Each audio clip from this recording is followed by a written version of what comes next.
ایک petition file کی جس میں ہمارے پٹیشنر لیڈر آف اپوزیشن ہیں ملک احمد خان بچر صاحب، اور اس پٹیشن کا مقصد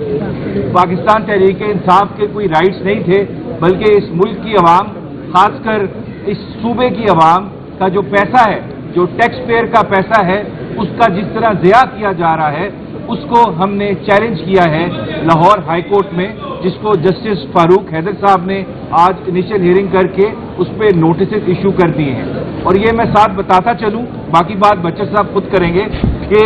کسی بھی سیاسی لیڈر کی تصویر یا اس کی پبلسٹی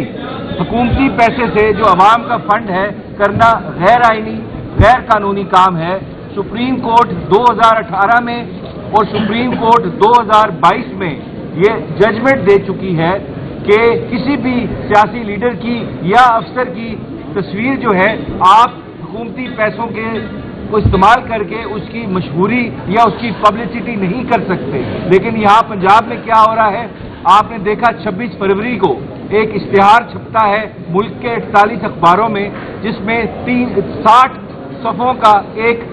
پبلسٹی سٹنٹ ہوتا ہے۔ اس کے اندر 301 تصویریں انکمبنٹ چیف منسٹر کی ہیں اور 28 تصویریں میاں نواز شریف صاحب کی ہیں، جو غیر آئینی، غیر قانونی کام ہے، اور بائنڈنگ سپریم کورٹ کی ججمنٹ ہے جو یہ کہتی ہے کہ یہ کام نہیں ہو سکتا، اگر ہوگا تو غیر آئینی، غیر قانونی ہوگا، اور ہم اسی سپریم کورٹ کی ججمنٹ کو امپلیمنٹ کروانے آئے ہیں، اور جو پیسہ انہوں نے عوام کا لگایا ہے اس کو ان کی جیبوں سے ریکور کرنے کا بھی ہم نے پریئر کی ہے۔ باقی بات بچر صاحب خود کریں گے۔ جی، بسم اللہ الرحمن الرحیم۔ سب سے پہلے تو میں آپ کو یہ بتا دوں کہ ابوذر سلمان نیازی صاحب نے جس طرح آپ کو بتایا ہے کہ یہ کیس ایک اتنا مضبوط کیس ہے چونکہ 2018 میں ایک واضح فیصلہ آ چکا ہے، اور جس طرح انہوں نے تشہیر کی ہے اپنی اور اپنے والد صاحب کی، محترمہ چیف منسٹر صاحبہ نے، تو میں یہ سمجھتا ہوں کہ یہ ان کا وتیرہ شروع سے رہا ہے۔ صوبے کے تو یہ حالات ہیں اس وقت کہ 70 کروڑ روپے کے آپ کے میو ہاسپٹل اور یہ نادہندہ ہو چکے ہیں، اور اس کی وجہ یہ ہے کہ کل جو محترمہ ادھر گئی ہیں اور وہاں پہ وہی فوٹو سیشن کرتی رہی ہیں، تو ان کو اس وقت وہاں پہ دوائیوں کی سپلائی نہیں ہے۔ اس وقت پوزیشن یہ ہے کہ رمضان بازار میں جو مارکیٹ میں اس وقت چینی اور ضرورت جو اشیاء ہیں روز مرہ کی ضرورت کی، وہ اس وقت آپ خود دیکھ لیں کہ ان کی کہاں تک پہنچ چکی ہے قیمتیں۔ کیا انہوں نے کوئی قابل عمل وہاں پہ کوئی اقدام اٹھایا ہے سوائے اس کے کہ پاکستان تحریک انصاف کے ورکرز پہ، ان کے اسٹیک ہولڈرز پہ، ان کی خواتین پہ،